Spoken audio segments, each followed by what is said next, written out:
কিয় অহা নাই হে? তোমাক দুবাৰ এতিয়ালৈকে মতা হ'ল, তুমি কিয় অহা নাই? মোক ধেমালি বুলি ভাবি আছা নেকি? ক'ত কাম কৰিছা গম পাইছা নে নাই?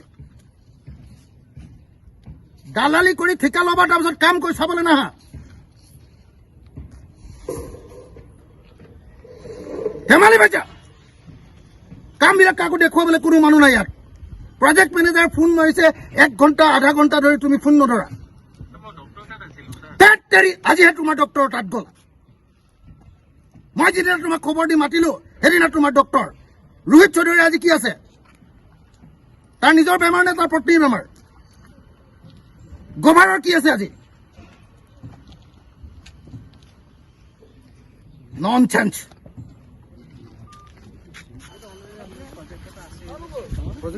আহিলে নেকি? চেংচন নেকি?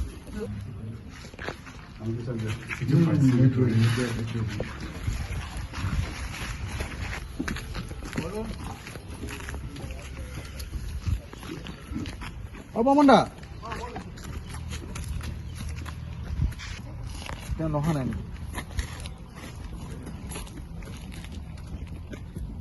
ঠিকাদাৰ দাদা আপুনি মতা নাছিলে আজি? এটা চিৰি কেইটা মানে এইখিনি পৰ্যন্ত নহয়, এইখিনি ষ্টিল পৰ্চন 4টা মানে আৰু সেইখন এচি ৰেষ্টুৰেণ্ট হ'ব ছাৰ। সেইখন এচি ডাইনিং, একজন মানুহৰে ইয়াতে বহি কোনোবাই অপেনত খাব পাৰিব আৰু কোনোবাই এচিত খালে তাতে খাব পাৰিব। ৰেষ্টুৰেণ্ট এখনেই হ'ল। ৰেষ্টুৰেণ্ট যদি এখন ৰেষ্টুৰেণ্ট হয় এখনক ফুড কোৰ্ট বুলি কয় জানো? এইটো এনেকুৱাকৈ সেইটোতো ফুড কোৰ্ট নহয়, নামটো দিছে ফুড কোৰ্ট, হয়নে? ফুড কোৰ্টত বহুত কোৰ্ট থাকিলেহে এখন, হয়নে নহয়? বহুত চেম্বাৰ থাকিলেহে সি এটা কোৰ্ট হ'বগৈ। এতিয়াতো এইটো অকল এখন ৰেষ্টুৰেণ্ট, কিন্তু এই এইটোতো একো ইণ্টাৰেষ্টিঙে নহ'ব। কোন মানুহে অকল ভাত খাব লাগিব ইয়াত, হয়নে নহয় কওক?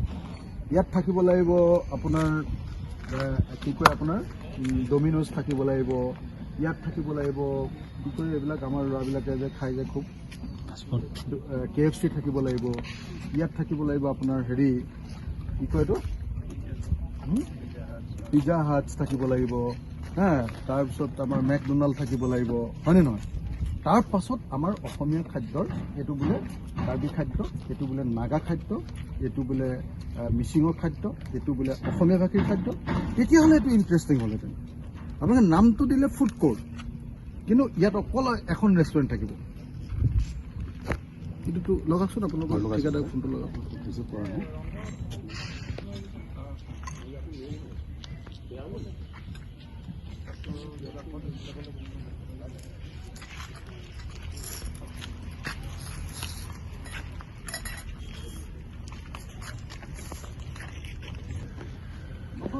মানে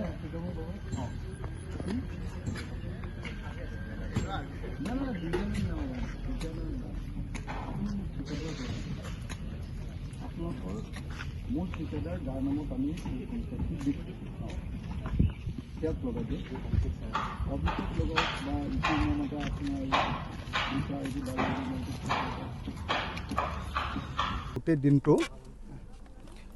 আগবেলাটোত দুটা আমাৰ অসমমালাৰ ৰাস্তা যিকেইটা ৰাস্তা, এটা হ'ল বৰালি আৰু আনটো হ'ল আমাৰ BG ৰোড। বিশেষকৈ BG ৰোডটো বহুত দিন ধৰি কামটো বেয়া হৈ আছিলে।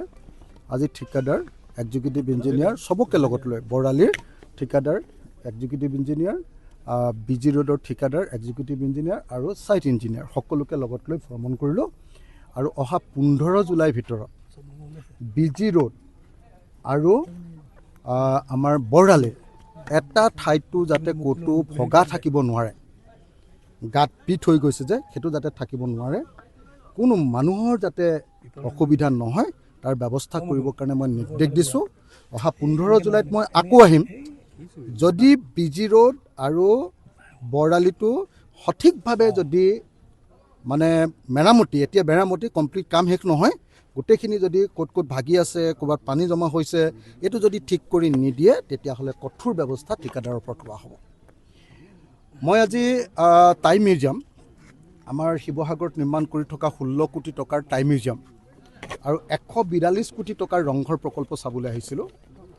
এই প্ৰকল্প দুইটা একেজন ঠিকাদাৰে লৈছে তো এজনৰ নাম কিবা চৌধুৰী কি নাম ৰোহিত চৌধুৰী এজনৰ নাম অভিষেক কেজৰিৱাল আৰু আনজনৰ নাম কিবা গ্ৰোভাৰ তিনিজন মানুহে লৈছে এই তিনিজন মানুহে এই দুটা কাম যে লৈছে তেওঁলোকে বটদ্ৰৱা প্ৰকল্পটো তেওঁলোকে লৈছিলে আৰু এনেকুৱা ধৰণৰ কামবিলাক তেওঁলোকে মন্ত্ৰীৰ লগত মুখ্যমন্ত্ৰীৰ লগত তেল মাৰি লয় তাৰপিছত কামবিলাক কেতিয়াও ভালকৈ নকৰে পেলাই থৈ দিয়ে কোৱালিটি বেয়া তো আজিৰ দিনটোত মই এতিয়ালৈকে দ্বিতীয়বাৰৰ কাৰণে ঠিকাদাৰ এই তিনিজন ঠিকাদাৰক মাতিছিলোঁ এক্সিকিউটিভ ইঞ্জিনিয়াৰ বিল্ডিং মোৰ লগত আছে তেওঁ মাতিছে কিন্তু এতিয়ালৈকে দুবাৰ তেওঁলোক অহা নাই মই থাৰ্ড টাইম আকৌ এবাৰ চাবলৈ আহিম আৰু যদি থাৰ্ড টাইমৰ ভিতৰত যদি ঠিকাদাৰে আহি মোক কোৱালিটি কনফাৰ্মেশ্যন দিব নোৱাৰে টাই মিউজিয়ামটো পূৰা মানে আপোনাৰ খিৰিকী চিৰিকীবিলাকৰ কোৱালিটি একেবাৰে বেয়া ওপৰত যিবিলাক আপোনাৰ কি কয় এইটো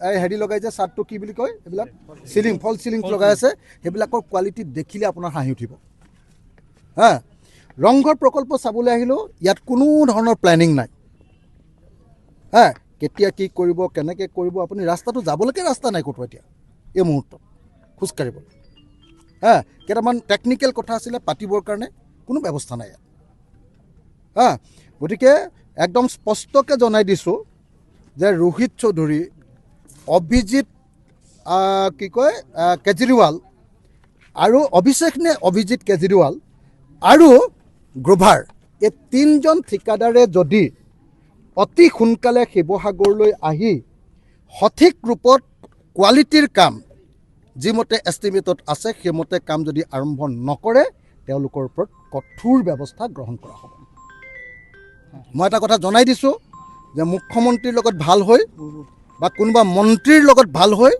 শিৱসাগৰত এনেকুৱা কেলেংকাৰী কৰিব নোৱাৰি যদি কৰে এনেকুৱা শিক্ষা পাব যে জীৱনত কোনোদিন আৰু ঠিকা নাপাব